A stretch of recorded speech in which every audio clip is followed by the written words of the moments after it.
Jukka, viitsitkö ystävällisesti äkkiä katsoa mitä se asiakas haluaa? Minä lähetin sen asiakasviestin sinun sähköpostiin ja samalla voisit ottaa kopin tästä hommasta. Jukka, mitä se asiakas halusi, joka oli viime viikolla kysellyt siitä laskusta? Jukka, hei, miksi ihmeessä et ole vieläkään vastannut minulle?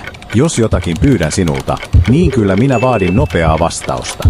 Sinä voit ihan hyvin lopettaa omat hommat ja vastata minulle. Jukka, nyt hei, hieman tarkkuutta siihen, miten vastaat asiakkaalle.